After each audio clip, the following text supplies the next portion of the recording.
Good morning to all of you. तो बच्चों आज हम अपना फर्स्ट चैप्टर शुरू करने जा रहे हैं, दैट इज मटेरियल कॉस्ट। सबसे पहले मैं आपको कॉस्टिंग का इंट्रोडक्शन दे दूं थोड़ा सा, और देन फिर हम अपना चैप्टर स्टार्ट कर देंगे, राइट।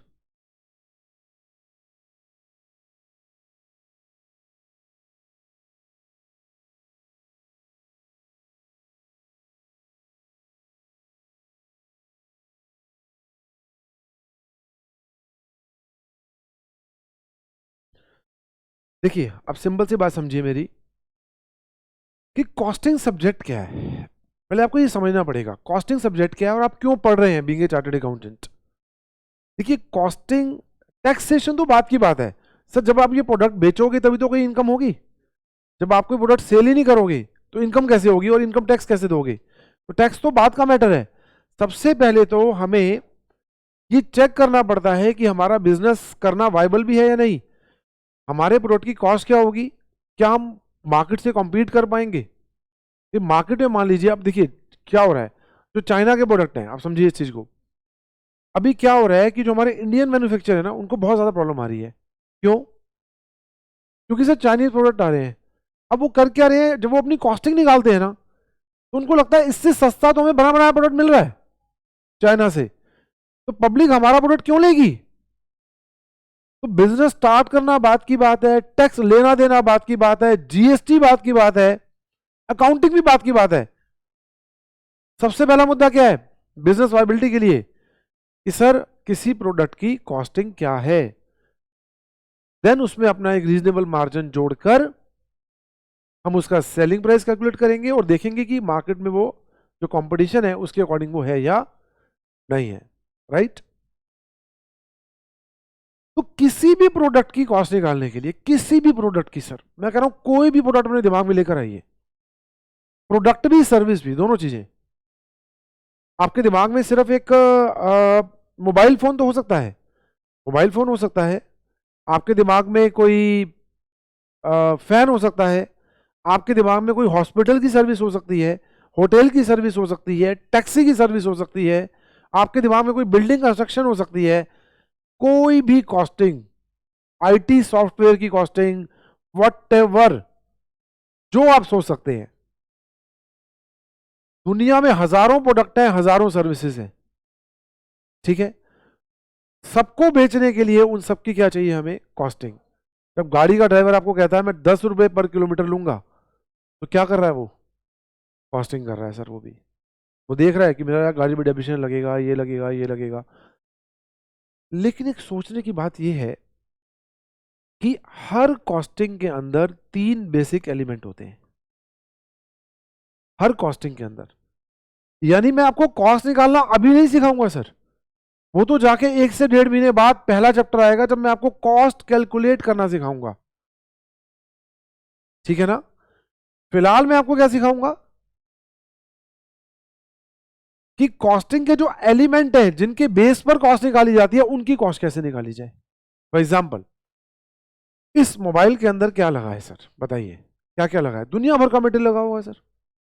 कैमरे हैं, मुझे तो पता भी नहीं सर, इसके अंदर स्पीकर है, कैमरा है, और बैटरी है, प्रोसेसर है, बॉडी है ना।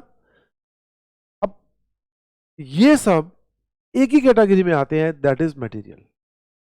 सब एक कैटेगरी में आते हैं, मटेरियल, ठीक है सर। सब कुछ मटेरियल है, ठीक है। लेकिन क्या सिर्फ मटेरियल है? इशू आया, क्या सिर्फ मटेरियल है? बताइए, क्या सिर्फ मटेरियल है?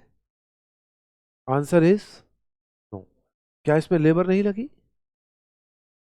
क्या लेबर नहीं लगी होगी? क्या ये किसी मशीन पर नहीं बना होगा? अब मैं आपसे पूछता हूं, क्या मशीन पर मोबाइल का मैन्युफैक्चर होना, क्या मशीन का खर्चा मटेरियल है? सोच के देखो ना, क्या मशीन का खर्चा मटेरियल है? क्या इलेक्ट्रिसिटी मटेरियल है? क्या बाहर जो वॉचमैन खड़ा है वो मटेरियल है? तो इसका मतलब हर चीज तो जो इसमें लगी है वो मटेरियल तो नहीं है, ये तो बिल्कुल क्लियर है। दूसरा एलिमेंट है लेबर। लेबर, ठीक है। अब लेबर कौन सी? जो मशीनों पे काम कर रही है, काम कर रही है ना। अब जो लेबर मशीन पर काम कर रही है उसकी भी एक कॉस्ट है। क्या उसकी कॉस्ट निकाले बिना आप प्रोडक्ट की कॉस्ट निकाल सकते हो? नो। अच्छा, अब मैं आपसे पूछता हूं, थर्ड मोस्ट इंपॉर्टेंट, क्या इसमें सिर्फ मटेरियल और लेबर लगा है? सोच के देखो, एक एक प्रोडक्ट में, इस प्रोडक्ट में किसी प्रोडक्ट का एग्जांपल ले सकते हैं आप, क्या इसमें सिर्फ मटेरियल और लेबर लगा है? नो। जब इसमें सिर्फ मटेरियल और लेबर नहीं लगा, तो और ऐसे कौन से नाम गिनवा सकते हैं आप जो मटेरियल और लेबर के अलावा इसमें लगे हैं कॉस्ट? नहीं नहीं, वो तो अब मैं, वो अलग बात है, मतलब अभी वैसे नाम गिनवाओ जनरल, क्या लग सकता है इसके अंदर? और पार्टिसिपेट करोगे बेटा उतना अच्छा रहेगा। गलत बोलो लेकिन बोलो, दिमाग खुलता है उससे, दिमाग चलना शुरू हो जाता है। इलेक्ट्रिसिटी, डिजाइनिंग कॉस्ट, चलो, और मशीन का इंस्टॉलेशन, वो मशीन में ही आ गया, मशीन में ऐड हो गया। डेप्रिसिएशन मशीनों का, अच्छा मशीन का डेप्रिसिएशन क्या मटेरियल है, क्या लेबर है? तो इसका मतलब मटेरियल लेबर के अलावा कुछ और भी तो है ना जो लग रहा है इसके अंदर, और बहुत कुछ है। बाहर जो वॉचमैन खड़ा है गेट के, क्या वो मटेरियल है? क्या वो लेबर है? क्या वो लेबर है? क्या वो लेबर है? नो। नो, वो लेबर तो है लेकिन डायरेक्ट लेबर नहीं है। मैं आपको बताऊंगा बहुत सारी चीजें अभी। अब पता है क्या होता है इसका मतलब, हमारी कॉस्टिंग में बहुत सारे फैक्टर होते हैं, समझिए। One is material, most important material, next is labour, third one is other expenditure. मैंने ओवरहेड नहीं कहा अभी, मैंने वर्ड क्या यूज किया? Other expenditure. अच्छा, इसको मटेरियल कॉस्ट के नीचे मत लीजिएगा, मतलब वो तो मैंने वैसे ही लिख दिया है ना, इसके ऊपर आप लिख सकते हैं element of cost. Element of cost बना लीजिए अपनी कॉपी में, मटेरियल, लेबर और अदर एक्सपेंडिचर। मटेरियल, लेबर और अदर एक्सपेंडिचर। जल्दी से बनाइए फटाफट से। ऑनलाइन वाले बच्चे सुन रहे हैं मेरी बात? Okay. Material, labour and other expenditure, that is element of cost.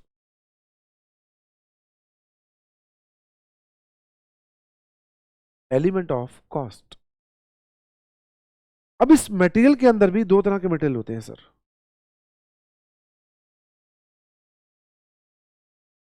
Direct material, indirect material. Labour भी दो तरह की होती है sir, direct, indirect. Other expenditure भी दो तरह के होते हैं सर, डायरेक्ट एंड इनडायरेक्ट।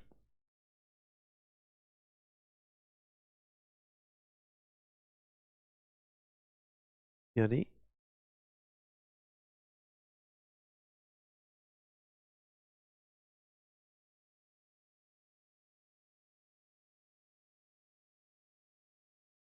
एक बुक दीजिए मुझे कोई बच्चा, कुछ भी हो आपके उसमें, एक बुक है किसी भी तरह की बुक, कोई भी बुक हो।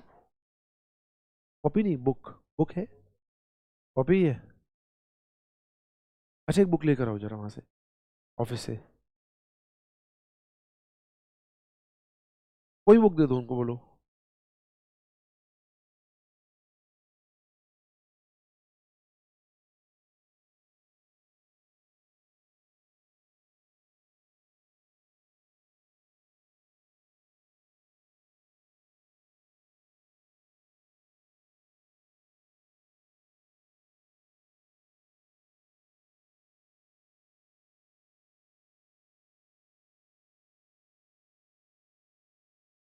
नोट कर लिया आपने?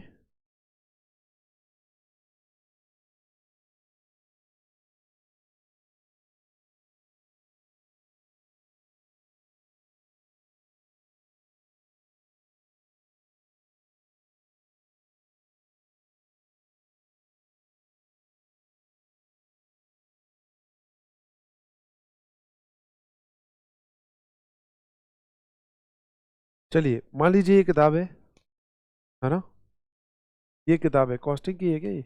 हाँ ठीक है। अच्छा ये एक बुक है, ठीक है, मान लीजिए मार्केट में पब्लिश होती है। अब इसकी कॉस्टिंग कैसे निकालोगे ये बताओ, इसमें क्या लगा है,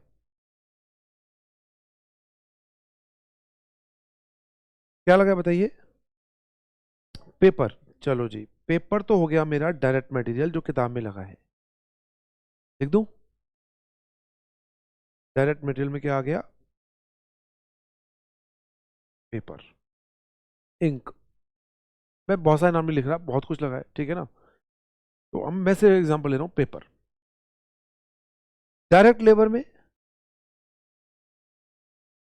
जिस बुक ने इसे और जिस पर्सन ने इसे प्रिंट किया, दैट इज लेबर, ठीक है। तो लेबर में एक व्यक्ति बना रहा हूं यहाँ पे, इसने इसे प्रिंट किया है, मिस्टर राम।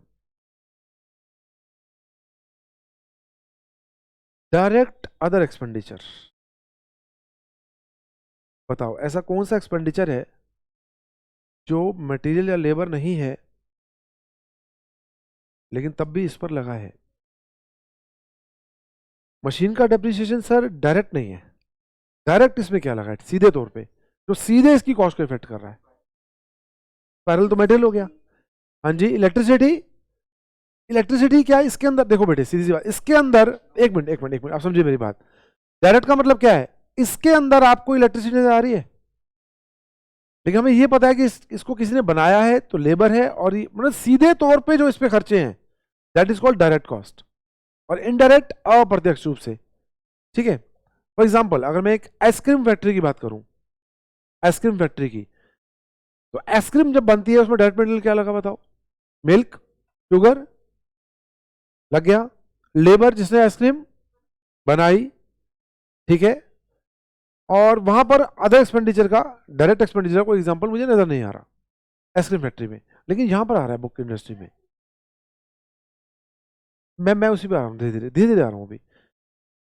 बुक में एक एक्सपेंडिचर है रॉयल्टी। बेटा मैंने एक जीएसटी बुक लिखी है, मैंने बताया था आपको। तो जब मैंने जीएसटी बुक लिखी है, तो जो पब्लिशर है टैक्समैन हमें उस पर रॉयल्टी पे करता है, और रॉयल्टी का रेट प्रैक्टिकली मार्केट में जितना बुक पर प्रिंट होता है ना उसका 10 से 15% होता है। 10 से वेरी करता है वो, 10 से 15 के बीच में, ठीक है। तो हमें वो रॉयल्टी देता है। अब वो जो रॉयल्टी हमें दे रहा है पब्लिशर, वो उसकी कॉस्ट है या नहीं?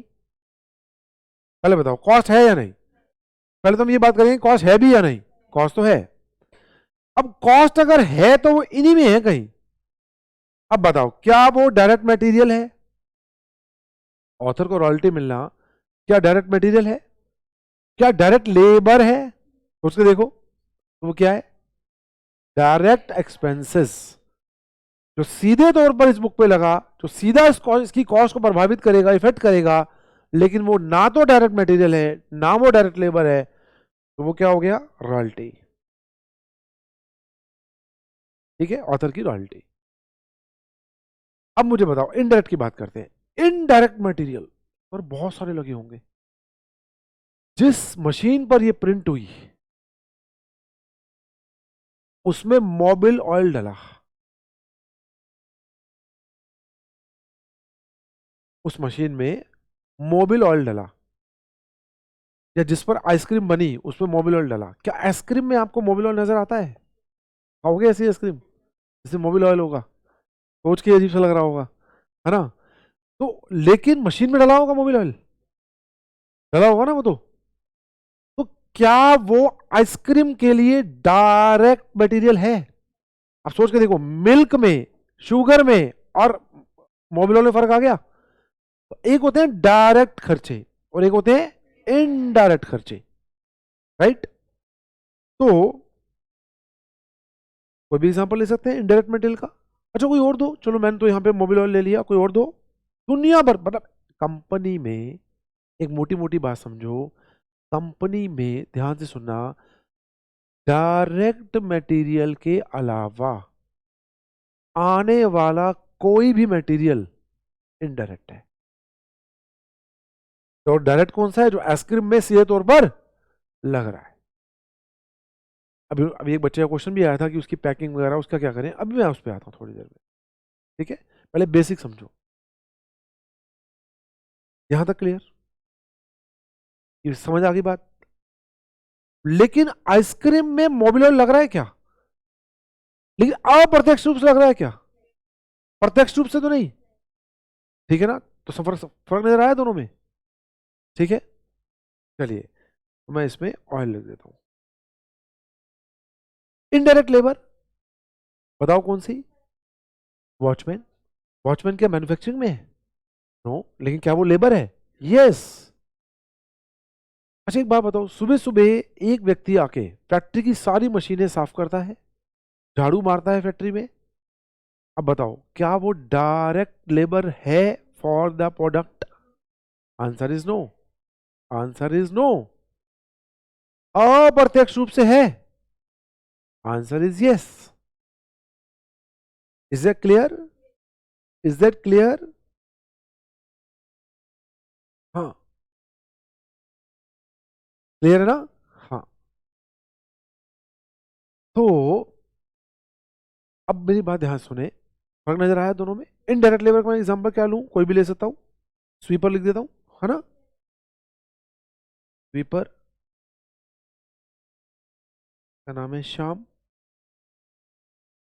इनडायरेक्ट एक्सपेंसेस, अब देखो कंपनी में जो भी एक्सपेंस हुआ, या तो मटेरियल होगा या वो लेबर होगा, नहीं तो उसकी एक ही कैटेगरी है, क्या? अदर। अब अदर की दुनिया भर की लिस्ट है। जो बंदा काम नहीं कर रहा तो लेबर तो नहीं है, जो फिजिकल मटेरियल नहीं है वो मटेरियल नहीं है। इलेक्ट्रिसिटी क्या है? डेप्रिसिएशन ऑफ मशीन क्या है? ना वो मटेरियल है, डेप्रिसिएशन ऑफ मशीन ना वो, तो सबकी एक ही कैटेगरी बना दी लास्ट में, अदर एक्सपेंडिचर।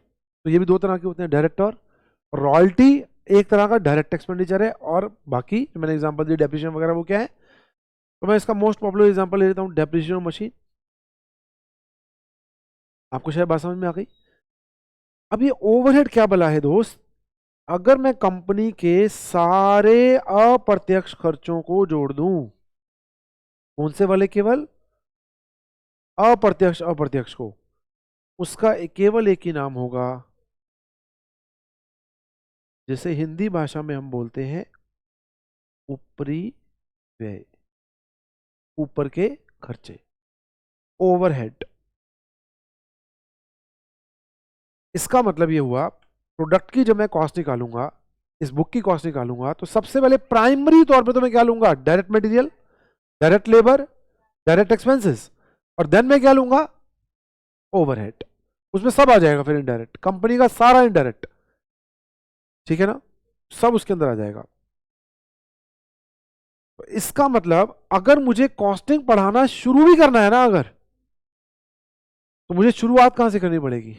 मटेरियल से। क्योंकि जब तक मैं आपको मटेरियल के बारे में सब कुछ ना बता दूं, लेबर के बारे में सब कुछ ना बता दूं, और ओवरहेड के बारे में सब कुछ ना बता दूं, मतलब एलिमेंट ऑफ कॉस्ट के बारे में ना बता दूं, तब तक मैं कॉस्ट कंप्यूट करने की सोच भी नहीं सकता।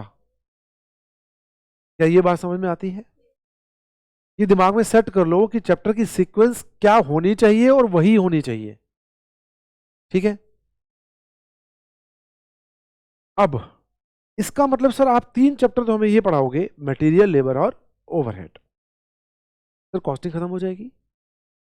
नहीं सर, उसके बाद तो ये तो उसके एलिमेंट की कॉस्ट निकल रही है, प्रोडक्ट की तो निकली नहीं अभी। मैंने तो कैमरे की कॉस्ट निकाली है, सिर्फ जो कैमरा परचेज करके लाया, तो मैंने मटेरियल चैप्टर किया, तो इसके अंदर जो कैमरा लगा हुआ है, इसकी बॉडी है, या इसमें बैटरी लगी हुई है, मैंने उसकी कॉस्ट निकाली है, और उसको कंट्रोल करना भी सिखाया, उसके रिकॉर्ड रखना भी सिखाया। मतलब मटेरियल के अंदर आप केवल कॉस्ट ही निकालोगे, कॉस्ट तो उसमें एक टॉपिक है मटेरियल चैप्टर में, केवल कैमरे की कॉस्ट ही निकालोगे आप वहां पर, क्या करोगे? सर कैमरे खत्म ना हो जाएं, उस पर कंट्रोल करना, reorder level, maximum level, control करना उस पर। दूसरा, दूसरा उसके रिकॉर्ड रखना, कितने आए, कितने गए, कितने बचे हुए हैं। फिर एक बार में फोन करके सप्लायर को कितने मंगाऊं, बताया था, हिंट दिया था मैंने, कितने मंगवाऊं, मतलब मटेरियल के बारे में ईच एंड एवरीथिंग। मतलब पहला चैप्टर करने के बाद आपको मटेरियल के बारे में सब कुछ पता होगा, और सेकंड चैप्टर लेबर करने के बाद आपको लेबर के बारे में सब पता होगा, कैसे रिकॉर्ड रखते हैं, क्या होता है, कैसे कॉस्ट निकलती है, उनको बोनस कैसे दिया जाता है, उनको इंसेंटिव कैसे दिया जाता है। आप समझो, ऐसा नहीं है कि लेबर, अगर मुझे सिर्फ कॉस्ट निकालनी हो ना, फिर तो मटेरियल और लेबर आज ही खत्म करवा देता मैं। कॉस्ट निकालने में क्या है, मटेरियल लेकर आए कोई, कैसे निकलेगी वो कॉस्ट, प्रैक्टिकली आप ही सोच लो, मुझे बताने की जरूरत क्या है, बताइए ना कैसे निकलेगी कॉस्ट। मैं एक मटेरियल लेके आया, 100 यूनिट लेकर आया, जितने की लेकर आया वो कॉस्ट, प्लस ट्रांसपोर्टेशन, प्लस माल को उतारने की कॉस्ट, प्लस कोई टैक्स वगैरह लग के आया उसका, उसकी कॉस्ट, उस सबको ऐड कर दो। कोई रेलवे भाड़ा वगैरह है या कुछ भी ऐसा है, वो कॉस्ट सारी ऐड कर दो और divide by number of unit कर दो, कॉस्ट आ जाएगी। तो मैं तो आज ही करवाया था ये टॉपिक तो, लेकिन जब मैं मटेरियल करवाने बैठूंगा तो मटेरियल में सब कुछ, जब मैं लेबर में करवाने बैठूंगा तो लेबर में सब कुछ। ठीक है, ऐसी ओवरहेड, ठीक है ना।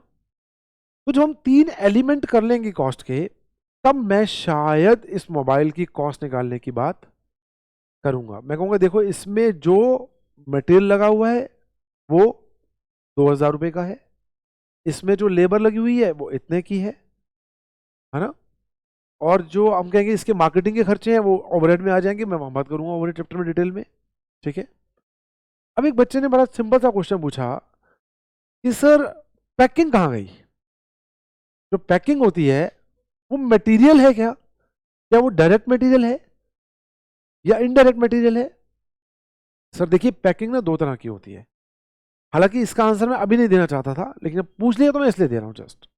पैकिंग 2 तरह की होती है, एक होती है प्राइमरी और एक होती है सेकेंडरी। सोच के देखना जरा, आप जब टूथपेस्ट लेने जाते हो मार्केट में, ठीक है, तो आप जब उसे कहते हो मुझे टूथपेस्ट चाहिए, पेस्ट चाहिए, है ना, तो आगे से हाथ करो, ऐसे देता है नहीं, वो किस में होती है, वो एक ट्यूब में होती है ना। अच्छा चलो, एक तो वो ट्यूब हो गई, क्या उस ट्यूब के बिना वो पेस्ट बेचा जा सकता है। आंसर इज नो, नहीं बेचा जा सकता। लेकिन उस ट्यूब के ऊपर भी एक गत्ते का वो कुछ बॉक्स होता है, डिब्बा होता है ना, जिसमें उसे बेचते हैं, क्या उसके बिना वो पेस्ट बेचा जा सकता है। बेचा जा तो सकता है ना, वो अलग बात है कि वो अपनी मार्केटिंग के लिए उसको यूज करते हैं या अदर पर्पज के लिए यूज करते हैं, लेकिन बेचा जा सकता है। तो जो वो ट्यूब है दैट इज डायरेक्ट मटेरियल, जिसके बिना वो प्रोडक्ट बिक ही नहीं सकता, वो प्रोडक्ट का एक असेंशियल पार्ट है। आप आई ड्रॉप लेने जाओ, केमिस्ट से मांगो आई ड्रॉप के आंख आई करो, नहीं होता ना, बिना उस शीशी की छोटी सी आई ड्रॉप नहीं बिक सकती। तो दैट इज डायरेक्ट मटेरियल। और उसके ऊपर जो गत्ते का वो होता है पैकिंग, वो इनडायरेक्ट मटेरियल है, वो सेलिंग एंड डिस्ट्रीब्यूशन का पार्ट है। मैं बताऊंगा आगे, ओवरहेड के भी 3 पार्ट होते हैं, एक होते हैं फैक्ट्री के ओवरहेड, एक होते हैं एडमिनिस्ट्रेशन ओवरहेड, और एक होते हैं सेलिंग एंड डिस्ट्रीब्यूशन ओवरहेड। मैंने इसकी चर्चा अभी इसलिए नहीं की क्योंकि अभी मेरा बेसिक है, मैंने बस केवल ये बताया कंपनी के सभी अप्रत्यक्ष खर्चों का केवल एक ही नाम है, दैट इज ओवरहेड। कंपनी के सभी अप्रत्यक्ष खर्चे, इनडायरेक्ट एक्सपेंसेस का केवल एक ही नाम है, दैट इज ओवरहेड। क्योंकि मैं ये सारी बातें ओवरहेड चैप्टर में करूंगा तो मैं इसके आगे नहीं जा रहा अभी ये कितने तरह के होते हैं, क्या सिस्टम होता है। मैंने केवल अभी आपको 2 चीजें बताई। खर्चे 2 तरह के होते हैं, डायरेक्ट और इनडायरेक्ट। डायरेक्ट खर्चे जो सीधे तौर पे प्रोडक्ट पे लगते हैं, इनडायरेक्ट खर्चे जो अप्रत्यक्ष रूप से प्रोडक्ट पे लगते हैं। अप्रत्यक्ष खर्चों के टोटल को कहते हैं ओवरहेड। Is that clear. तो हम मटेरियल के बारे में सब कुछ सीखेंगे, लेबर के बारे में बहुत कुछ सीखेंगे, लेबर की कॉस्ट निकालना कि 1 घंटे में लेबर काम करती है, 10 यूनिट बनती है, 1 घंटे के हमें 100 रुपये देने पड़ते हैं, तो 10 रुपये पर यूनिट कॉस्ट हो गई। ये तो बड़ा सिंपल सा एग्जांपल दिया मैंने कि एक घंटे में लेबर 10 यूनिट बनाती है और 100 रुपये लेती है 1 घंटे के, तो 10 रुपये पर यूनिट खर्चा हो गया हमारा। तो बड़ा सिंपल सा एग्जांपल हो गया एक, ठीक है ना। हम लेबर चैप्टर में वास्तव में क्या सीखेंगे, बोनस कैसे कैलकुलेट होता है, उसके बहुत सारे मेथड हैं, इंसेंटिव कैसे कैलकुलेट होता है, उसके बहुत सारे मेथड हैं, ठीक है। फिर उसमें क्या आएगा कि बाई चांस कंपनी में लाइट चली गई, और मैं आपको ना एक चीज मटेरियल के अंदर ही बताऊंगा जब जब मेन टॉपिक आएंगे धीरे धीरे, कि पूरी पूरी कॉस्टिंग के अंदर एक बात कॉमन है कि कोई भी एबनॉर्मल कॉस्ट हमारी कॉस्टिंग का पार्ट नहीं बनता। ये मैं आगे जाके एक्सप्लेन करूंगा। तो ये बात आपकी हर चैप्टर में आएगी, मटेरियल में भी, लेबर में भी, ओवरहेड में भी। तो ये सारी बातें हम एक एक चैप्टर वाइज करते चले जाएंगे। जब 3 एलिमेंट हो जाएंगे, मटेरियल, लेबर, ओवरहेड, देन उसके बाद कॉस्टिंग स्टार्ट होगी। कॉस्ट कॉस्ट तो उसके बाद स्टार्ट होगी एक तरीके से, ठीक है। अब हम किसकी कॉस्टिंग निकालेंगे? बी प्रैक्टिकल, सोच के देखो। अगर मुझे इस मोबाइल फोन की कॉस्टिंग निकालनी है, इस मोबाइल फोन की, और एक बिल्डिंग की कॉस्ट निकालनी है, और एक टैक्सी ड्राइवर की कॉस्ट निकालनी है, तीनों की नेचर अलग अलग है या सेम है? अलग अलग है। लेकिन अगर मैं आपसे ये कहूं कि इस मोबाइल की कॉस्ट निकालनी है, या इस सेल की कॉस्ट निकालनी है, या इस प्रोडक्ट की कॉस्ट निकालनी है, तो क्या लगभग एक मेथड यूज हो सकता है? मेथड, मेथड, इसमें भी मटेरियल लगा है, इसमें भी लेबर लगी है। देखो पता है बिल्डिंग क्यों अलग है? क्योंकि बिल्डिंग कई सालों में बनेगी। ये तो एक चेन से निकलेंगे भाई, एक दिन में 100 मोबाइल बने तो कॉस्ट एक जैसी, ऐसी ये एक दिन में 100 बने तो कॉस्ट एक जैसी, एसी की कॉस्ट, फैन की कॉस्ट एक जैसी। तो इसके लिए एक ही मेथड यूज किया जाएगा। और एक जैसे प्रोडक्ट की नेचर, समझ गए मेरी बात? मोबाइल ऐसे नहीं कर, नेचर का मतलब ये नहीं कि मोबाइल या म्यूजिक सिस्टम या एक जैसे उसमें आ गए इलेक्ट्रॉनिक आइटम ना।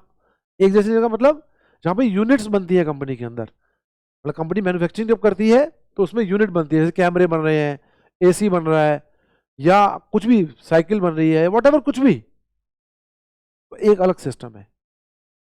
लेकिन कंस्ट्रक्शन इंडस्ट्री इससे बिल्कुल अलग नेचर की है। बिल्डिंग, एक बिल्डिंग शुरू करोगे 3 साल में बनेगी, उसकी कॉस्टिंग निकालना, और मोबाइल की कॉस्ट निकालना। मोबाइल दिन में 100 बनेंगे, 1000 बनेंगे, 2000 बनेंगे, 10,000 बनेंगे, लाख बनेंगे, लेकिन बिल्डिंग 3 साल में जाके तैयार होगी। और वो कंपनी के अंदर तैयार नहीं होती, वो साइट पे जाके तैयार होती है, वो एक अलग बात है। अब टैक्सी वाला, वहाँ क्या मटेरियल लग रहा है, उसकी नेचर बिल्कुल अलग है। तो अलग अलग इंडस्ट्री के लिए ना अलग अलग चैप्टर बना दिए गए। कौन सा चैप्टर किस इंडस्ट्री में एप्लीकेबल होता है वो उस पर्टिकुलर चैप्टर में जाके पढ़ेंगे, वहां मैं एक्सप्लेन करूंगा डिटेल में। देखो बेटे, ये यहाँ ऐसे बनता है, और ये वाला मेथड यूज होता है, और क्यों होता है। लेकिन उससे पहले हमें सबसे पहले क्या समझना पड़ेगा? अगेन, मटेरियल, लेबर, क्योंकि हर इंडस्ट्री में ये तीन तो कॉमन ही है। मटेरियल को तो हर इंडस्ट्री में लगता है, लेबर हर इंडस्ट्री में लगती है, और हर इंडस्ट्री में लगते हैं। तो इन तीनों को सीखने के बाद हम इंडस्ट्रियल वाइज कॉस्टिंग करेंगे। ये है हमारी कंप्लीट कॉस्ट। उसके अलावा एक दो चैप्टर और है कि कॉस्ट को कंट्रोल कैसे किया जाता है, उससे रिलेटेड है। खत्म कॉस्टिंग, कुल मिला के ये कॉस्टिंग है, राइट। आज मैं स्टार्ट करने जा रहा हूँ बेटे मटेरियल, और मटेरियल में भी अभी मैं कॉस्ट की बात नहीं करूंगा। फर्स्ट टॉपिक क्या होगा आपका, कि हम मटेरियल को कंट्रोल कैसे करें, ठीक है। अब जब भी आप कोई भी चैप्टर करें ना, ध्यान रखना बिल्कुल प्रैक्टिकल विजुअलाइजेशन करें उस चीज का। ऐसा नहीं कि आपके दिमाग में कुछ हो ही ना कि क्या हो रहा है, बस फॉर्मूला डाटा और काम खत्म। आपको पता होना चाहिए मटेरियल यहाँ आ रहा है, यहाँ को गया, तो हमें कौन से रिकॉर्ड मेंटेन करने हैं, कैसे काम चलेगा, मतलब प्रैक्टिकली सोचना है आपको। मेरी बात समझ रहे हैं? आप कंफर्ट में फील करेंगे उस चीज से काफी, ठीक है ना। लॉजिक आपको क्लियर होने चाहिए। चलिए अब हम बात करते हैं। हालांकि ये टॉपिक मैं करवा चुका था, मैं स्टिल, क्योंकि मुझे लिखवाना भी है तो मैं डिटेल में दोबारा करवा रहा हूँ, तो हम उसकी क्वेश्चंस भी करना स्टार्ट कर देंगे साथ साथ, राइट। चलिए सर, देखिए जब मैं बात करता हूँ कि आपको मटेरियल कंट्रोल करना है, तो आप बैठे हैं सर एक स्टोर रूम में।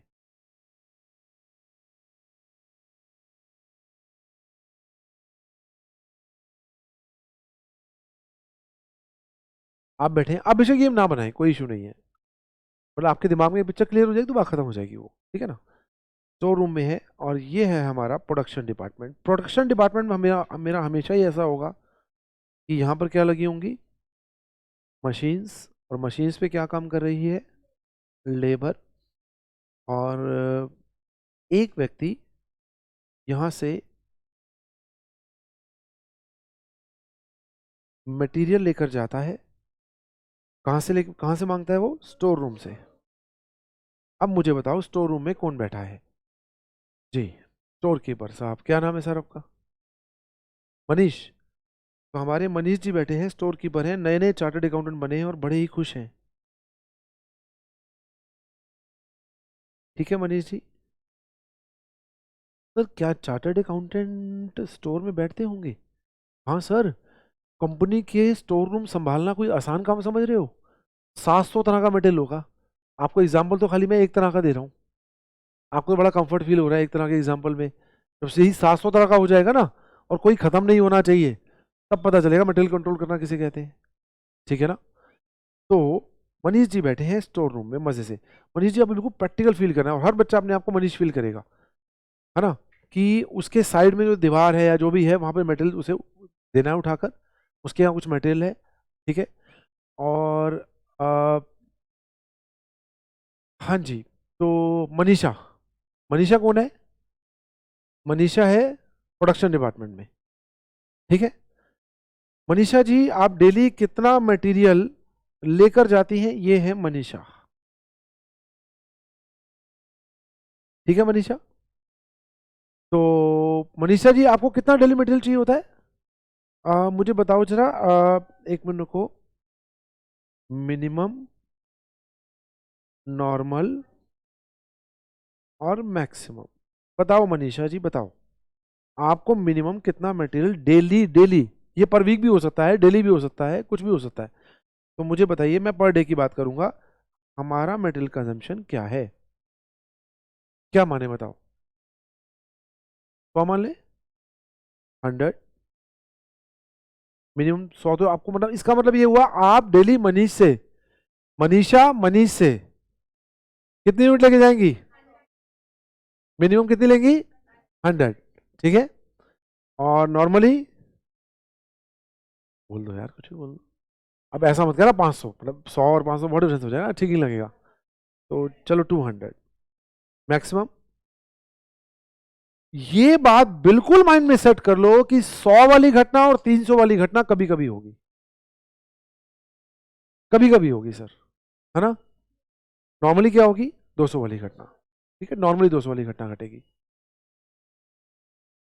ओके। और हमारे जो ट्रक ट्रक वाले भाई साहब हैं, हम्म, ट्रक ट्रक कौन चलाते हैं? बाबूराम। क्योंकि मुझे माल दूर से मंगवाना है तो थोड़ा सा, नहीं बाबू, चलो बाबू, प्यार से इसको क्या बोलते हैं हम? बाबू। ठीक है? अब ना प्रैक्टिकल समझना, मैंने बाबू से पूछा, बाबू भाई कितने दिन में आते हो? अगर हम आज फोन करें मटेरियल मंगाने के लिए, तो बाबू भाई कितने दिन में मटेरियल ले आओगे? बाबू कहता है, देखो भैया हम तो गाजियाबाद में रहते हैं, तो हमें मटेरियल लाने में कम से कम, अच्छा उसको अंग्रेजी में बड़ा खतरनाक नाम दिया गया, लीड टाइम। तो लीड टाइम, पता नहीं क्यों लीड वीड नाम रखा हुआ है, लीड टाइम। ठीक है ना? सिंपल भाषा में क्या है? जितने दिन में वो मटेरियल लेकर आएगा, बस सिंपल भाषा में। ठीक है? तो भाई लीड टाइम, बाबू कहता है देखो साहब, 2-3 दिन तो कम से कम चाहिए, 3 दिन तो कम से कम चाहिए, है ना? और नॉर्मली देखो 4 दिन मान लो। अगर बहुत ज़्यादा बुरा हाल हुआ, रोड्स खराब हुई या कुछ ऐसा हुआ, तो बारिश हो रही हो या कुछ जाम होता है ना कई बार, तो 5 दिन लगा लो सर। लेकिन 5 दिन में तो मैं आ ही जाता हूँ, मतलब आज तक कभी ऐसा हिस्ट्री में नहीं हुआ कि मैं 5 दिन में नहीं आ पाऊँ।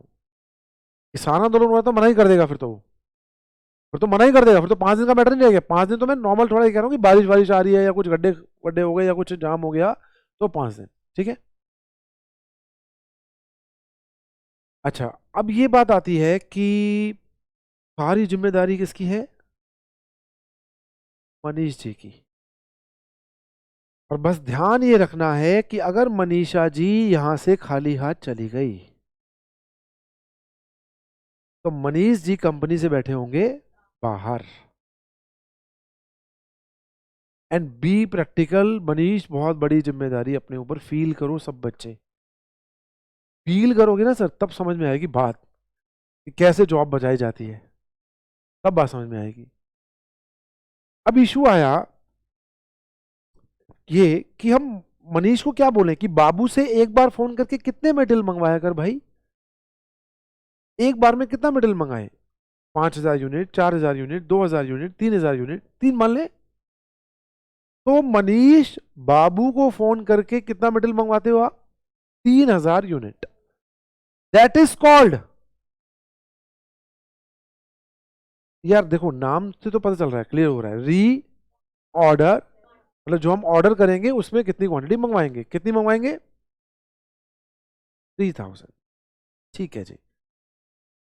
अब आखिर 3,000 ही क्यों, ऐसा क्यों है मनीष मेरे भाई कि आप 3,000 ही मंगाते हो, ये अलग टॉपिक है, ये मैं नेक्स्ट क्लास में समझाऊंगा, मतलब नेक्स्ट क्लास में देख लेंगे हम, टैक्स की पढ़ेंगे या जिसकी पढ़ेंगे, मैं नेक्स्ट क्लास में आपको समझाऊंगा, ठीक है। 3,000 ही क्यों, वो बात का मुद्दा है, लेकिन पक्की बात है एक बार में फोन करके मंगवाते तो 3,000 है, ठीक है। अब दिक्कत ये है कि मनीषा डेली कम से कम 100, नॉर्मली 200 यूनिट डेली लेके जाती है और 300 ज्यादा से ज्यादा। मेरे पास कितनी यूनिट रह जाएं, मुझे ऑनलाइन वाले बच्चों का भी आंसर चाहिए, कितनी यूनिट रह जाएं कि मैं, मतलब मनीष बाबू को फोन कर दे, कितनी यूनिट रह जाएं। अब तो खैर आ ही जाएगा, 1,500। देखो प्रैक्टिकल समझो बात को, देखो बच्चों, मैं आज फोन करूंगा बाबू को, मेरे पास कुछ सामान होगा यहाँ पर, ये देखो बहुत सारा सामान है ना, और मनीष डेली कुछ कुछ सामान निकाल कर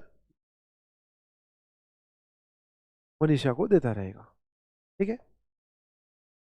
अब मैंने बाबू को फोन किया, अब मुझे पता है बाबू धीरे धीरे आएगा, 5 दिन में, ज्यादा से ज्यादा 5 दिन लेगा, तो मुझे 5 दिन का अरेंजमेंट करके रखना पड़ेगा अपने पास। मैं ऐसा नहीं कर सकता कि चलो हो सकता है बाबू 4 दिन में ही आ जाए, अरे सर प्रोडक्शन लाइन रुक जाएगी अगर एक मटेरियल भी अवेलेबल नहीं है तो, सोच के देखो, अगर मान लो मोबाइल की बैटरी खत्म हो गई, डिस्पैच हो पाएगा, खत्म, उसके अंदर का सर्किट लाइन जो है वो खत्म, वो नहीं मिली, मैन्युफैक्चरिंग बंद हो जाएगी। सर आप रिस्क नहीं ले सकते, इसलिए मैक्सिमम ले रहे हैं यहां पर हम, रिस्क नहीं ले सकते आप बिल्कुल भी, ठीक है जी। अब बाबू आएगा 5 दिन में, और मनीषा एक दिन में 300 यूनिट लेकर जाएगी, इसका मतलब अगर अगर मेरे पास 800 यूनिट हो तो शायद मेरा काम चल जाएगा, चेक करें एक बार, नहीं नहीं चला के मानूंगा मैं, एक बार देखते हैं ना, हाँ आओ एक बार देखते हैं, 800, चलो 900 मान लेते हैं, 900 मान लेते हैं चलो, नहीं 800 ही मान लेते हैं, 4 दिन है ना, ठीक 800 ही मान लेते हैं।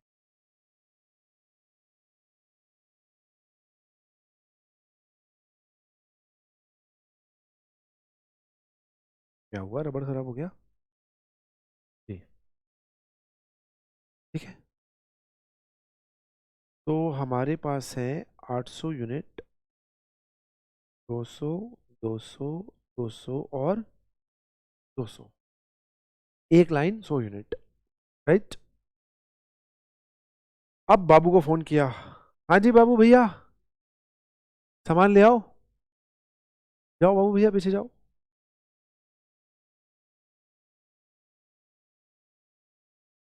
मनीष भाई फोन,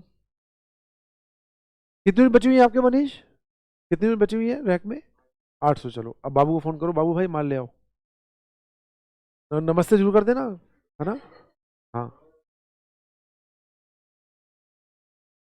सब कुशल मंगल, सब कुशल मंगल है।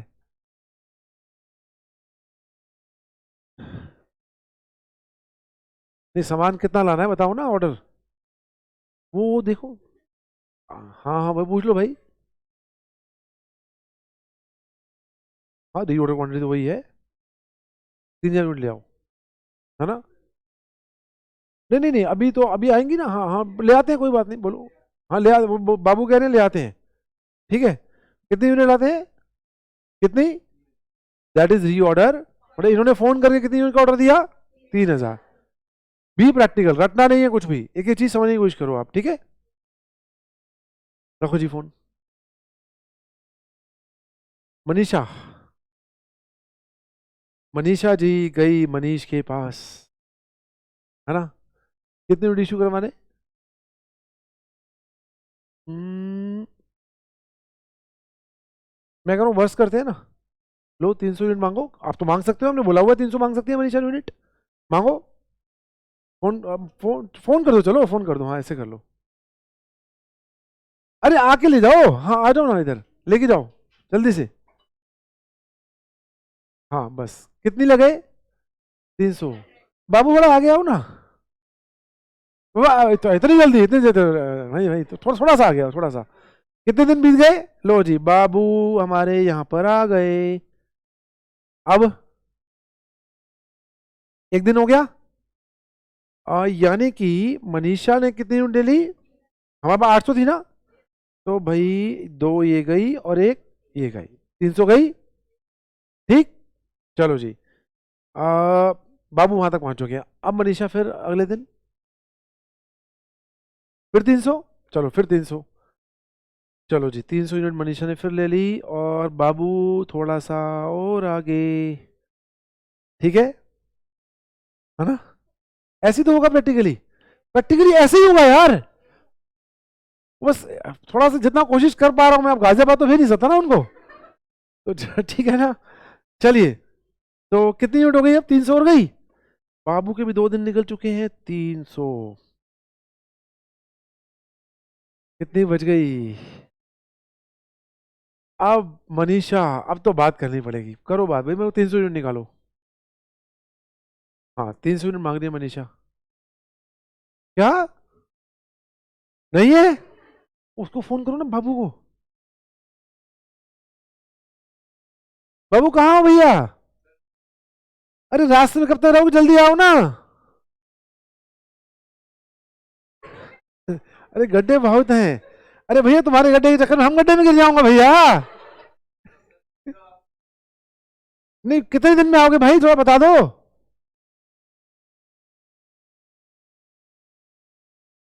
नहीं अभी अभी अभी अभी 3 दिन में आ सकते हो? 2 दिन बीत चुके हैं, अभी कितना दिन और लगेगा? 3 दिन और 3 दिन का मटेरियल है देने के लिए? एक दिन का भी नहीं है?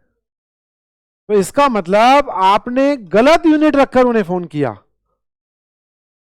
मतलब आपका री ऑर्डर करने का लेवल, मतलब लेवल मतलब जो आपके पास मटेरियल था, री ऑर्डर लेवल ज्यादा होना चाहिए था। अदरवाइज प्रोडक्शन लाइन रुक जाएगी, स्टॉक आउट हो जाएगा, और आप भी कंपनी से आउट हो जाएंगे। समझ आई? चलो बैठो बाबू भैया। हम्म, तो अब मुझे बताओ री ऑर्डर लेवल का सुंदर सा फॉर्मूला। अब आप लिखना स्टार्ट करो। हेडिंग डालो, level of material.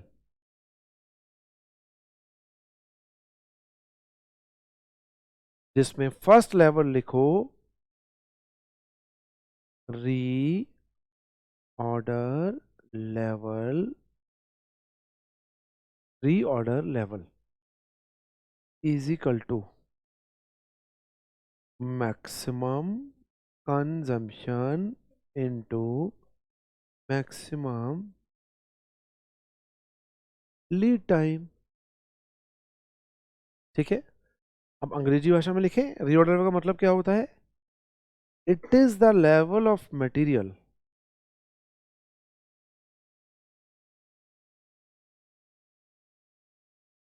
at which order should be placed। ये तो हो गई एग्जाम की भाषा। अब लिखो ग्रीन पेन से, आगे से मतलब ऐसे करना है हमने, जो हमारी समझने की भाषा होगी, तो सिंपल भाषा में लिखना है हमें, देसी भाषा में। और देसी भाषा पता है कौन सी होगी? Hindi English mix. अच्छा, एसएमएस में कैसे लिखते हो? क्या कर रही हो, कहाँ जा रही हो, क्या कर रही हो, ये तो लिखते हैं हम, है ना। और क्या को हम KYA लिखते हैं ना, क्या कर रही हो, हम इसमें ऐसे लिखा करेंगे, ठीक है ना। तो हम कैसे लिखेंगे? कितना मटेरियल रह जाए,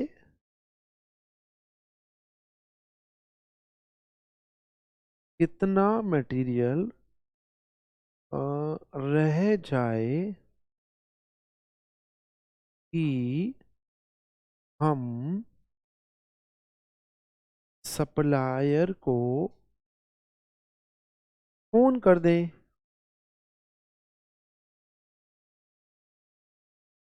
खत्म। बात समझ में आ गई? आपको हर जगह ऐसे लिख के चलना है, ठीक है। अच्छा, सेकंड काम हम क्या करेंगे वो भी सुन लो। बेटे क्या होता है, प्रैक्टिकली समझना इस चीज को, और मैंने बड़ी बारीकी से समझा है इस चीज को, कि अगर मेरे एक चैप्टर में, मान लीजिए एक चैप्टर में मेरे 60 क्वेश्चन है, 60 है, उसमें से ना 50 तो बड़े आराम से हो जाते हैं। और मैं कहूँगा ना 10 क्वेश्चन होमवर्क, तो आप कहेंगे हाँ हो गए। तो ऐसा होता है। लेकिन फंसते हैं उसमें से 20% क्वेश्चन, जिनमें एक लैंग्वेज की दिक्कत होती है, समझ नहीं आ रहा होता। बात को समझना मेरी, ये वाली बड़ी इंपॉर्टेंट है ये बात। 10 क्वेश्चन होंगे सिर्फ ऐसे जो परेशान करेंगे आपको। अब नॉर्मल क्वेश्चन कहता हूं मैं उसे, नॉर्मल से हटके होते हैं, उनमें एक कमी होती है बस छोटी सी, जिसे हम समझ नहीं पाते। तो हम क्या करेंगे ना, उसको अच्छे से अंडरलाइन करेंगे। फॉर एग्जाम्पल, मान लीजिए, मान लीजिए आपको ये वाली लाइन समझ में नहीं आ रही, फॉर एग्जाम्पल ऐसे, है ना। हम इसमें लिखेंगे, इसमें डिटेल लिखेंगे बहुत सा बड़ी, वो भी एसएमएस वाली भाषा में, कि हाँ ये ऐसा इसलिए हुआ क्योंकि इसमें ऐसा ऐसा है। सोच लिखनी है वहां पर अपनी। देन जब आप उस क्वेश्चन को करेंगे तो आपको पता होगा आप इसमें क्या गड़बड़ है। एक तो पता होगा गड़बड़ है, सर ने लिखवाया तो गड़बड़ है। और जब पढ़ोगे उसे डिटेल में, उस गड़बड़ को ना इतनी डिटेल में लिखना है आपने, कि आप सेल्फ स्टडी जब करो तो आपको पूरा पता हो कि हाँ कि इसमें ये गड़बड़ थी और इसका ये सॉल्यूशन है। कोई दिक्कत नहीं आएगी सर फिर, ठीक है। चलिए अब जल्दी से हम अगले फॉर्मूले पे आ जाए।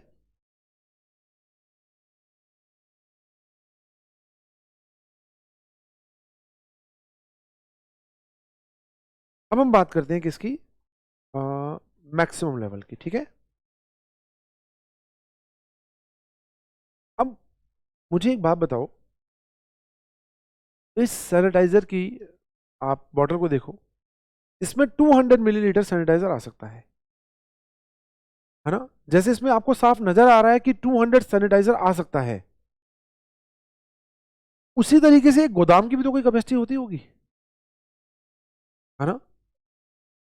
अब हम ये डिसाइड कर रहे हैं कि हमारे पास हद से हद मटेरियल किसी भी दिन कितना हो सकता है। अगर वो 200 मिलीलीटर हो सकता है तो मैं 200 मिलीलीटर की बोतल का इंतजाम करूं, मतलब गोदाम का इंतजाम करूं। अगर मुझे लगता है वो नहीं नहीं वो 250 मिलीलीटर भी हो सकता है, तो मैं 250 मिलीलीटर की बोतल यानी कि गोदाम का अरेंजमेंट करूं। तो समझ रहे हो, मतलब किसी भी दिन अगर एक दिन भी उस गोदाम पूरा भर गया और मटेरियल बाहर पड़ा हुआ मिल गया, तो आप भी कंपनी से बाहर पड़े हुए मिलोगे। उस जब आप गोदाम ही आपने छोटा लिया तो गड़बड़ हो जाएगी ना सर। तो हम क्या डिसाइड कर रहे हैं कि हमारे पास किस दिन सबसे ज्यादा मटेरियल होगा और उस दिन होगा कितना। वही बात है ना सर, किस दिन सबसे ज्यादा होगा और उस दिन होगा कितना। तो बताइए, ध्यान सुनो। बाबू जब गोदाम में आ चुका होगा, अब देखो गोदाम में आ चुका है बाबू, तब सबसे ज्यादा मटेरियल होगा जब वो 3000 लेके आ चुका होगा, या सबसे ज्यादा तब होगा जब वो दूर से दिखा वो बाबू आ गया, तब सबसे ज्यादा होगा। सर जब वो दूर से दिखेगा ना उल्टा, उस टाइम सबसे कम होगा। उस टाइम तो उल्टा सबसे, और जैसे ही वो एंटर करेगा हमारे प्रीमिसेस में और वो सामान रख देगा, सेट कर देगा अपना, देन उस मूवमेंट पर सबसे ज्यादा मटेरियल होगा। अब बात करते हैं उस मूवमेंट पर होगा कितना। ये बात तो पक्की है, उस मोमेंट में सबसे ज्यादा होगा जब वो फ्रेश सप्लाई लेकर आएंगे, है ना। अब कितना होगा, कितना होगा, अब बात ये करते हैं। जरा बी प्रैक्टिकल, देखो रटना बिल्कुल नहीं है, टाइम लग जाए भले ही, कोई टेंशन नहीं है, बहुत टाइम है सर हमारे पास, टाइम की कोई दिक्कत नहीं है। चीज़ों को समझो, उसे उतना खत्म कर दो कि फ्यूचर में कभी दिक्कत ही ना आए उस टॉपिक में। आपके पास दोस्त कितना मटेरियल था मनीष जब आपने बाबू को फोन किया था? नहीं, रीऑर्डर लेवल कितना निकाला था आपने इस पर्टिकुलर क्वेश्चन में? 1500। तो 1500 मटेरियल था और हमने बाबू से कितना मंगवाया? 3000। काश बेटे काश बाबू 5 दिन में ना आता, 3 दिन में भी ना आता, बाबू इमीडिएट उड़ के आ जाता, इमीडिएट फटाफट मटेरियल लेके आता फोन करते ही। अगर काश ऐसा होता तो दोस्त मुझे बताओ कि मेरे पास हद से हद कितनी यूनिट होने के चांस थे? री ऑर्डर लेवल प्लस, यही होता, यही होता ना, सोच के देखो ना, यही तो होगा। मैंने फोन कब किया था? जब 1500 यूनिट है, मंगवाई कितनी है? 3000। तो 4500 से ज्यादा तो हो नहीं सकता, अगर वो उड़ के भी आ जाए तो भी 4500 से ज्यादा तो कभी नहीं हो सकता मटेरियल मेरे पास। लेकिन प्रैक्टिकली क्या वो उड़ के आ रहे हैं? ये बात पक्की है, कुछ ना कुछ तो खर्च हुआ होगा, कुछ ना कुछ तो, पक्की बात है सर। अब बताओ कितना खर्च हुआ होगा, मिनिमम या मैक्सिमम लोगे? मिनिमम, क्योंकि हम लेवल कौन सा निकाल रहे हैं? मैक्सिमम। समझ गए मेरी बात? तो minimum consumption, minimum lead time. नहीं ब्रैकेट में क्यों, चलो लो, लीजिए सर, ऐसे लिख लीजिए, ठीक है, एक ही बात है, राइट। ओके, अच्छा मैक्सिमम लेवल है क्या?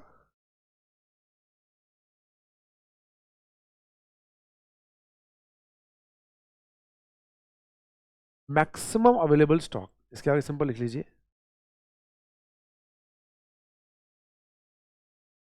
It is the maximum level of stock. ठीक है, अब हम लिखेंगे कौन सी भाषा में, कौन सी भाषा में? अपनी भाषा में। अपनी भाषा में क्या लिख सकते हैं?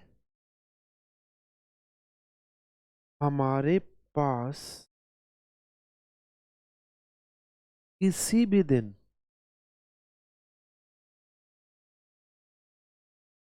ज्यादा से ज्यादा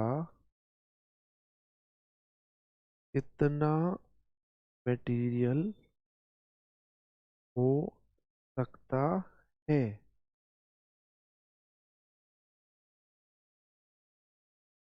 हमें उसके अकॉर्डिंग, हमें उसके अकॉर्डिंग स्टोर रूम का अरेंजमेंट करना है।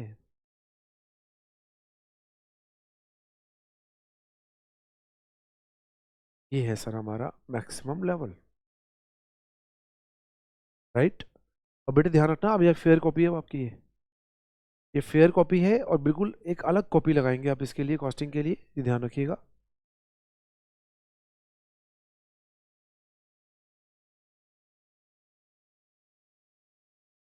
नेक्स्ट,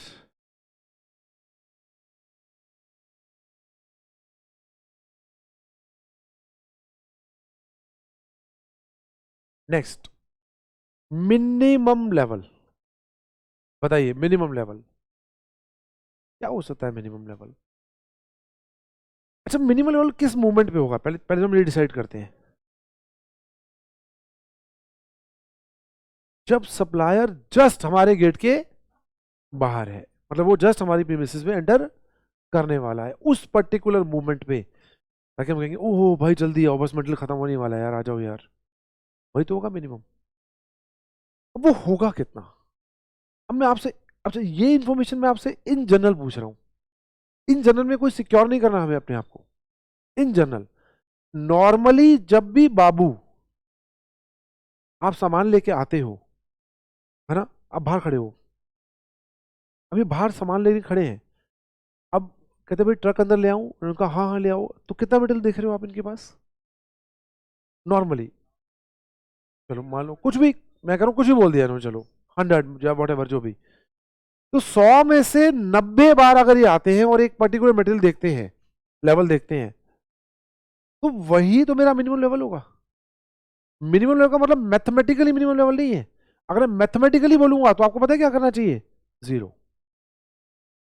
मैं बताऊंगा अभी आपको जीरो कैसे। क्योंकि अगर आप ऐसी बात करोगे तो क्या होगा, इन्होंने फोन कब किया था बाबू को? जब 1500 यूनिट थी। अब मनीषा डेली कितनी इश्यू करवाती है? 100, 200, या अगर मैं वर्स्ट कंडीशन लेता हूं तो मैं बोलूंगा मनीषा 300 इश्यू करवा रही है और बाबू भी वर्स्ट कंडीशन में 5 दिन में आ रहा है। तो जब तक बाबू आएंगे और मनीषा 300 इश्यू करवाएंगी डेली, तो तब तक मटेरियल जीरो। लेकिन मैंने क्या पूछा, आपका नॉर्मली मिनिमम लेवल क्या होता है? मैंने ये नहीं पूछा कि आपका वर्स्ट केस में मिनिमम लेवल क्या होगा, मैं नॉर्मली आपके पास मिनिमम लेवल। अब मुझे बताओ नॉर्मली जब बाबू आते होंगे, नॉर्मली कितने दिन में आते होंगे आप? 4 दिन में आते होंगे। मनीषा आप नॉर्मली कितने यूनिट इशू करवाते होंगे? 200। और आप फोन कितने में करते हो?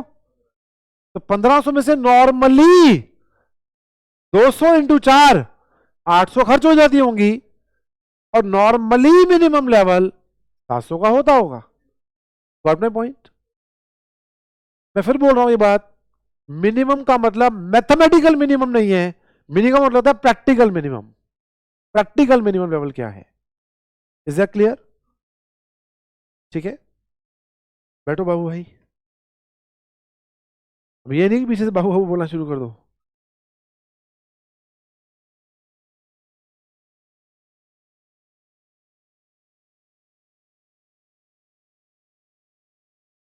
तो थर्ड फॉर्मूला क्या?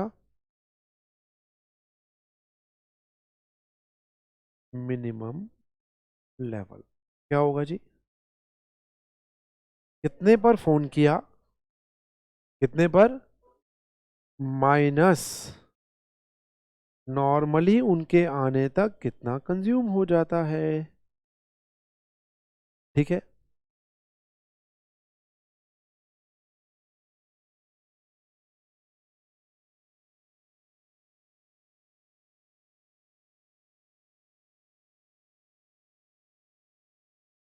इट इज अ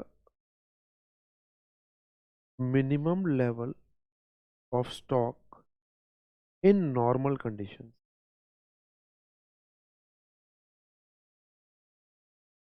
कंडीशन ठीक है। अब अपनी भाषा में लिखो, सप्लायर के आने से जस्ट पहले, सप्लायर के आने से जस्ट पहले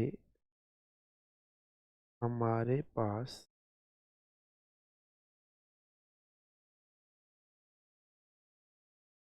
कितना स्टॉक था?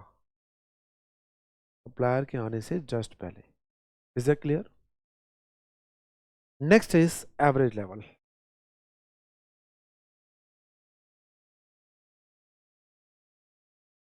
एवरेज तो एवरेज ही है यार, इसमें कुछ ऐसा लिखवाने वाला नहीं है, बस सिंपल है क्या, मिनिमम लेवल प्लस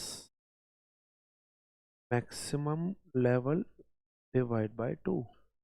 फोर, और एक और फॉर्मूला लिखो, और एक और लिखो, minimum level plus 1/2 reorder quantity. Reorder quantity ठीक है। इसका यूज और अच्छा इवन मैंने ये भी नहीं समझाया अभी आपको, इन दोनों को ना मैं एक साथ समझाऊंगा, ना मुझे अभी रीऑर्डर क्वांटिटी समझाना है पहले तो आपको, जो नेक्स्ट टॉपिक है मेरा, देन ये दोनों फॉर्मूले एक साथ होंगे, लेकिन अभी आपका काम इससे चल जाएगा, minimum plus maximum divide by 2। अभी आप दूसरे वाले को भूल जाइए, केवल लिखवाना था मुझे इसलिए लिखवा दिया बस, right. Next is danger level.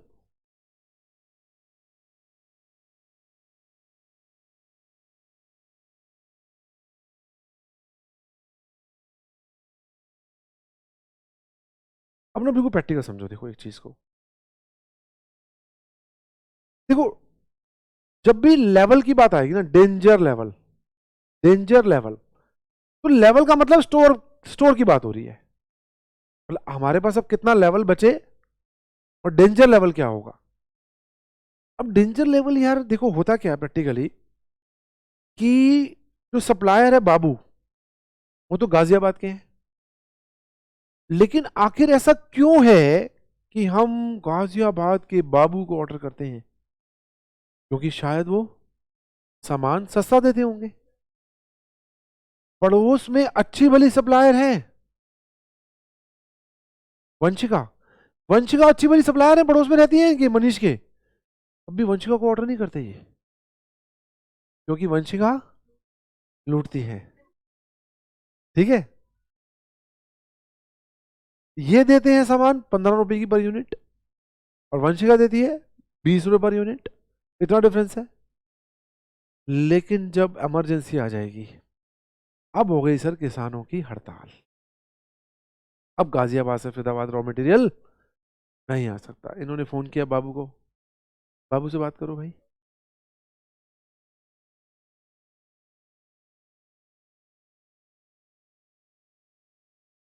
वहीं जाओ बाबू, वहीं जाओ, वहीं जाओ, हाँ ऐसे मजा नहीं आएगा, फील नहीं आएगी। हाँ अब वो बाबू को फोन कर रहे हैं मनीष जी, हाँ जी बाबू भैया, मैं बात करूंगा, है ना, मैं ही मनीष हूँ, मैं ही बाबू हूँ। हाँ अब मनीष फोन कर रहे हैं, हाँ बाबू जी वो मटेरियल आ जाएगा क्या।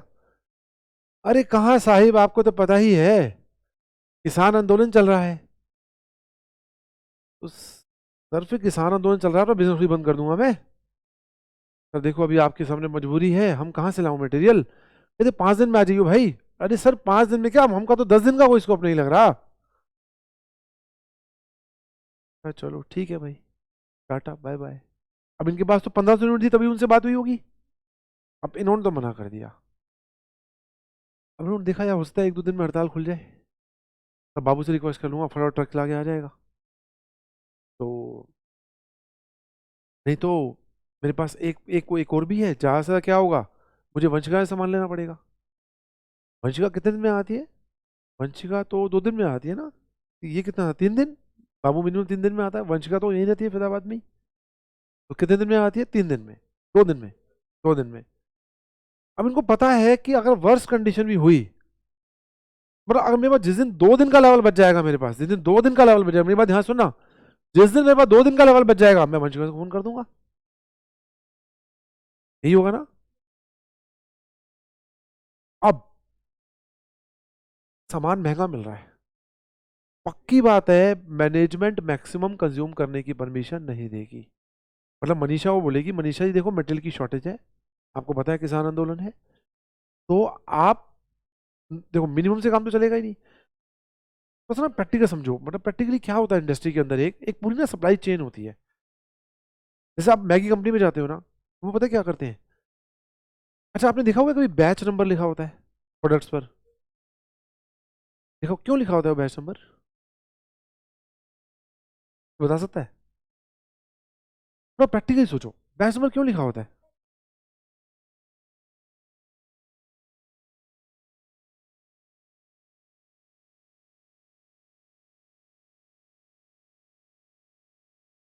ओके, ओके, ठीक है, मैं आपको बैच नंबर का ना एक प्रैक्टिकल रीजन बताता हूँ, देखो होता क्या है, एक ना मशीन की कैपेसिटी होती है, हमने क्या किया, 4 बोरी मैदा डाल दिया,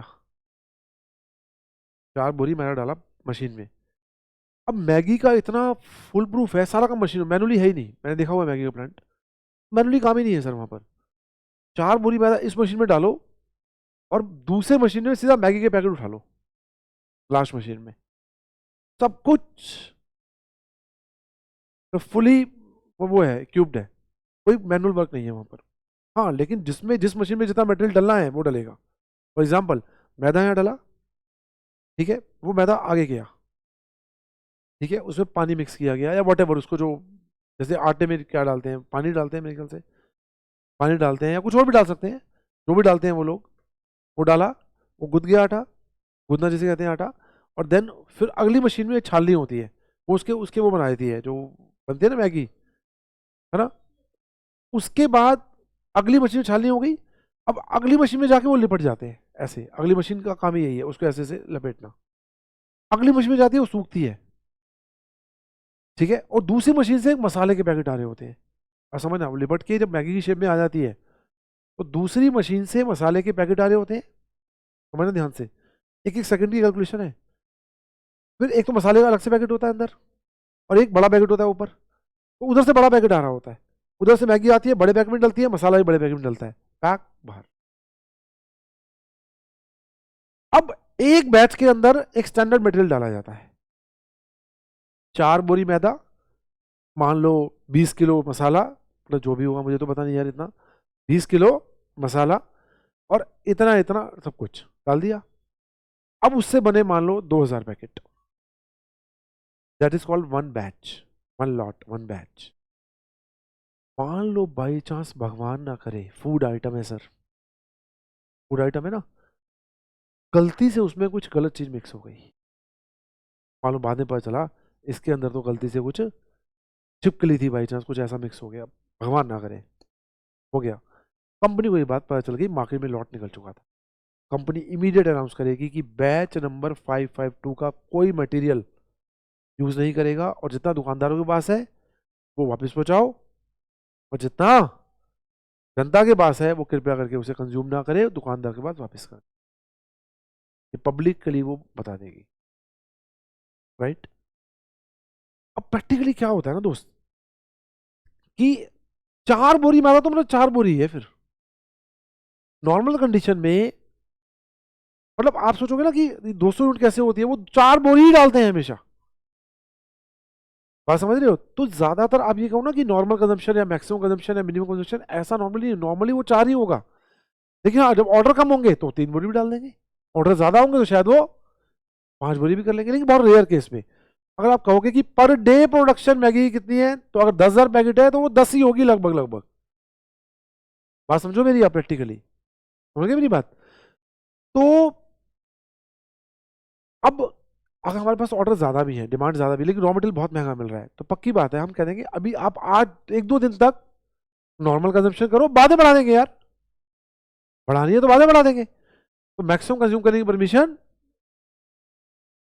और आप कितने दिन में सामान लाते हो, 2 दिन में, ठीक है, तो वंशिका 2 दिन में सामान लाती है, और अब आपके पास उतना लेवल होना चाहिए वो 2 दिन चल जाए, अब वो नॉर्मल होना चाहिए, है ना, ठीक है। अब इन्होंने फोन किया वंशिका को, मनीष ने, हाँ जी वंशिका जी कैसे हैं आप, ठीक है सब कुशल मंगल, वंशिका की आज याद, कुछ से बोलो ना, आज याद कैसे आ गई मेरी,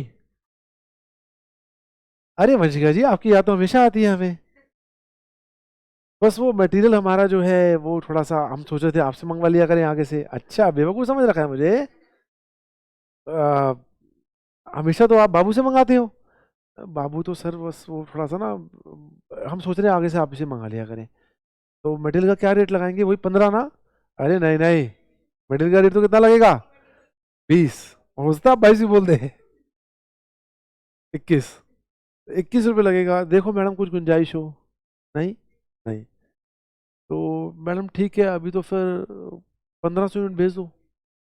अब देखो नॉर्मली हम उससे 3000 मंगाते थे, शायद इस कंडीशन में हम 1500 2000 काम चलाएंगे ना जब तक वो स्ट्राइक नहीं खुलती, तो प्रैक्टिकली उतनी मंगाएंगे, तो लेकिन हम मंगाएंगे कितनी वो उसकी मुद्दा नहीं चल रहा, हमारा मुद्दा ये है कि क्या हमारा लेवल हो, कितनी यूनिट रह जाए कि हमें उनसे मंगवाने पर मजबूर होना पड़े, उस लेवल को कहा जाता है डेंजर लेवल, और अब तो डेंजर हो गया, अब तो यार कोई ऑप्शन ही नहीं है हमारे पास, अब तो प्रोडक्शन लाइन रुक जाएगी, देखो प्रोडक्शन लाइन रुकना नहीं चाहिए, फिर तो करोड़ों का नुकसान है, फिर तो सारी लेबर मशीन सब कुछ बैठ जाएगा, ठीक है ना, तो वो नहीं रुकना चाहिए, तो क्या होगा फॉर्मूला बताओ? नॉर्मल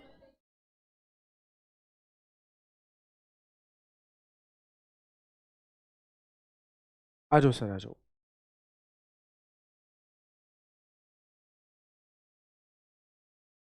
यहाँ पे खोपड़ी का निशान बना लेना, वो मेरे से बनता नहीं है यार। होता ना खोपड़ी का निशान बनता है, खतरे का निशान है ना, डेंजर लेवल। ट्रायंगल वाला, ऐसा वाला, ऐसा, ये।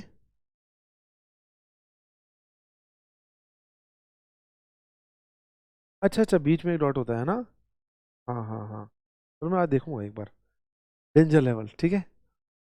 तो नॉर्मल कंजम्पशन इनटू, अब लीड टाइम किसका, बाबू की बात तो नहीं हो रही। लीड टाइम फॉर, सिंपल सी बात है यार।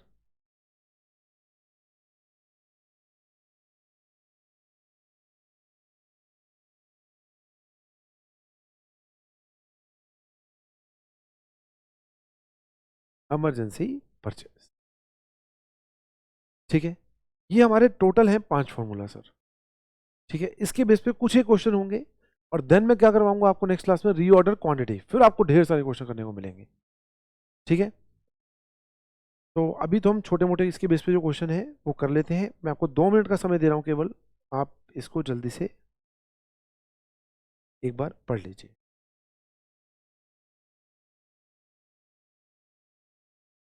इसकी, अच्छा डेंजर लेवल की, हाँ लिखो लिखो लिखो लिखो।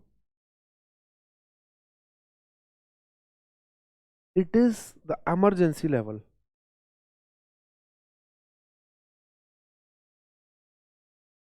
Level of material. मतलब अब तो हमें ऑर्डर करना पड़ेगा, है ना। Eight which order should be placed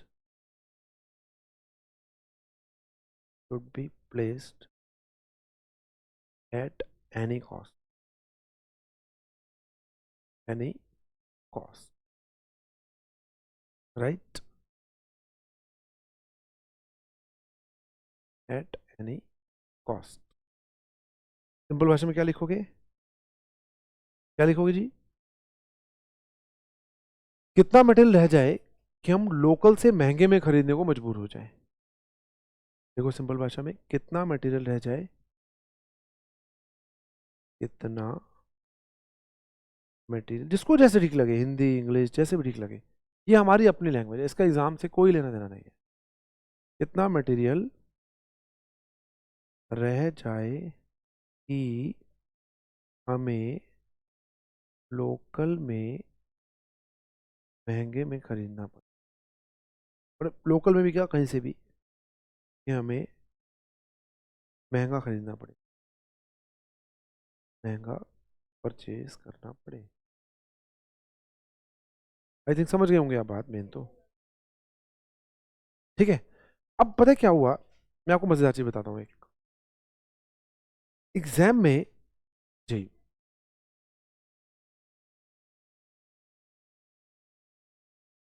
हाँ,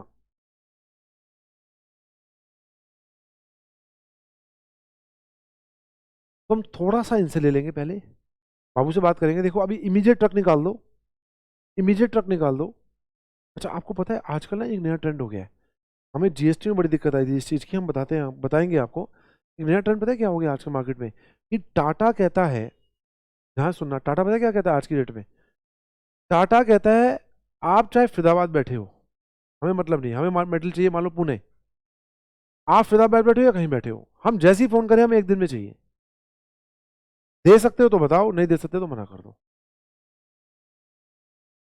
अब कंपनियां पता है क्या करती हैं, रॉ मटेरियल पहले ही उनके पास से गोदाम किराए पे ले लेती हैं, टाटा के पास पहले ही रॉ मटेरियल उधर पहुंचा देती हैं, समझ रहे हो। और जैसे ही टाटा फोन करता है, इमीडिएट यहाँ पर, तो ऐसा भी होता है। लेकिन हाँ, ऐसा स्ट्राइक के केस में तभी नहीं हो सकता, स्ट्राइक के केस में सब ट्रेन ही बंद हो गई ना। अब किसान आंदोलन 3 दिन का था, अब उसको लगभग 20 दिन हो गए हैं, शायद 10 15 20 दिन जो भी हो गए हैं, तो कुछ नहीं पता इस चीज़ का। अब आपने कहा कि हम किससे मंगाएंगे, देखो बी प्रैक्टिकल, अब किसानों को ये तो पता नहीं, तो इनसे थोड़ा थोड़ा मंगाते रहेंगे, थोड़ा थोड़ा लोकल से, ज्यादा नहीं, कुछ कुछ। मान लो खत्म हो गई, कम से कम 3 दिन लगते हैं, तो हम उससे बात करेंगे कि अगर आप एग्जैक्ट 3 दिन में पहुंचा सकते हो, देखो इस कंडीशन में देखनी पड़ेगी, मान लो बारिश हो रही है, नहीं नहीं फॉर एग्जाम्पल बारिश हो रही है, देखो 5 दिन में ऐसा नहीं होता कि 5 दिन में आएगा, मेरी बात समझो, ये तो बातचीत के ऊपर है ना। मान लो आप लेट आते हो, मैं आपको डांटता हूँ नहीं आज टाइम पे आना है आपने, तो आज आप टाइम पर आ जाओगे। हम ये क्यों कहें कि देखो ये तो एक नॉर्मल चीज होगी कि 3 4 या 5 दिन में आता है, ठीक है, लेकिन प्रैक्टिकली क्या होगा, प्रैक्टिकली ये होगा नहीं नहीं 4 दिन में तो आता है, मान लो अब बारिश चल रही है, तो आप क्या एक्सपेक्ट करोगे वो 3 दिन में आ जाएगा, तो हम थोड़ा सा उनसे ले लेंगे। मेरी बात समझ रहे हो, तो हम रिस्क नहीं लेते प्रैक्टिकली मटेरियल के अंदर, हम क्या करते हैं लोकल मंगा लेते हैं,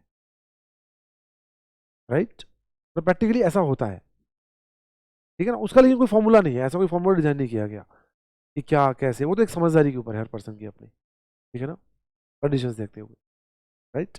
अच्छा एक बात बताऊं मैं आपको, ये जो सारे लेवल है ना, जितने भी लेवल हैं, आजकल ये कंप्यूटर के अंदर ऑलरेडी फीड होते हैं, मतलब आज की डेट में कंप्यूटर इतना ज़्यादा हो गया है कि कंप्यूटर पहले ही बता देगा कि आपका रीऑर्डर लेवल आ गया है इस मटेरियल का, जब आप कंप्यूटर में एंट्री करोगे ना अकाउंटिंग, ये मटेरियल हमने मनीषा को इशू किया, अब जैसे ही मनीषा को इशू किया और लेवल मान लो उस टाइम 1700 था, 300 इशू होते ही 1400 पे आ गया, कंप्यूटर इमीडिएट क्या बोलेगा, मटेरियल को ऑर्डर करो। और इवन और आगे बताऊं क्या कर रहा है सिस्टम आज की डेट में, रिलायंस ने लगाया भी एक सॉफ्टवेयर सैप, वो क्या करता है, 1400 पे आ गया, रीऑर्डर लेवल आ गया, उसके अंदर सप्लायर के ईमेल आईडी फीड है, वो अपने आप ही ऑर्डर प्लेस कर दे, अपने आप ही सप्लायर को कोटेशन मंगवा लेगा, मतलब ऑर्डर में नहीं कोटेशन मंगा लेगा, फिर वो एक जो कोटेशन मंगाएगा वो एक सेट फॉर्मेट में होगी जो सैप समझ सकता है, में मटेरियल की डिस्क्रिप्शन होगी सारी, सब कुछ होगा। अब सारे सप्लायर ऑर्डर भेजेंगे, मतलब अपनी वो कोटेशन भेजेंगे, वो अपने आप कंपेयर करेगा और उस सप्लायर को ऑर्डर प्लेस कर देगा। ये ऐसा इसलिए है क्योंकि परचेज मैनेजर बहुत ज़्यादा कमीशन खाते हैं, जो मटेरियल परचेज करते हैं ना ये लोग, ये बहुत ज़्यादा कमीशन खाते हैं, मैं आपको बताऊंगा सारी चीज़ें, अब एक चैप्टर आएगा स्टैंडर्ड कॉस्टिंग, वहाँ बताऊंगा ये सारी चीज़ें, अभी तो बहुत कुछ सीखना है, अभी तो शुरुआत भी नहीं हुई, ठीक है ना, अभी तो बहुत कुछ सीखना है आपको, इज दैट क्लियर। अच्छा अब इसके कुछ क्वेश्चन कर लें हम एक दो, या अभी कल करें, टाइम टाइम बहुत देखते हो आप लोग ना, ये टाइम देना छोड़ दो आप लोग अब, ठीक है ना, फिर 1:30 बज गए 1:30 बज गए, मुझे पता है सब आधों की नजर इधर ही है यार, कुछ तो ऐसे कह रहे डेंजर लेवल गाली करा देना, छोड़ो हमारा टाइम भी डेंजर लेवल को क्रॉस कर गया है ना।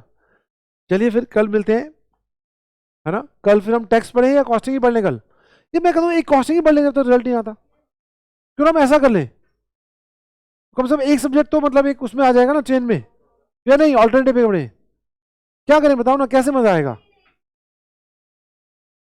1 वीक पढ़ लें, नहीं नहीं यार 1 वीक ऐसे नहीं कर सकते, ऐसा नहीं, पता क्यों, मैं बताता हूँ क्या है, ऐसा इसलिए नहीं कर सकते क्योंकि ये चैप्टर मान लो 10 लेक्चर का है, तो 1 वीक पढ़ेंगे तो 3 खत्म, फिर 1 वीक का गैप आ जाएगा, फिर भूल जाओगे सारा, तो वो नहीं, वनडे करें फिर, चलो वनडे करते हैं, है ना, कल फिर टेक्स्ट पढ़ेंगे, ठीक है, चलिए थैंक यू। अच्छा कल टेक्स्ट पढ़ोगे या को एफएम, एफएम पढ़ोगे या टेक्स्ट पढ़ोगे कल, मेरे को तो सब सुटेबल है, मेरे को तो हर चैप्टर सुटेबल है, आप जो चैप्टर को मैं पढ़ाना शुरू कर दूंगा। हाँ बताओ पढ़ना क्या है आपने, टैक्स, चलो टैक्स पढ़ेंगे फिर, ठीक है, चलिए done, thank you. Okay online वाले बच्चों मुझे बात करनी है आपसे, गरिमा जी, गरिमा जी समझ में आ रहा है आपको सारा आज का लेक्चर, गरीम सब समझ में आ गया। अच्छा गरिमा अभी ना आपके पास परसों नोट्स मिल जाएंगे आपको कॉस्टिंग के, ठीक है, तो हम जब सारे क्वेश्चन करेंगे तो आपको होमवर्क भी करना होगा घर से, ठीक है, और ऐसा हो सकता है कि मैं आपसे होमवर्क की व्हाट्सएप मंगाऊं कि आपने होमवर्क कंप्लीट किया है या नहीं किया, राइट, गरिमा और श्रुति जो जो बच्चे भी ऑनलाइन में हैं हमारे, है ना, राइट। ओके, मिलते हैं बच्चों फिर नेक्स्ट क्लास में।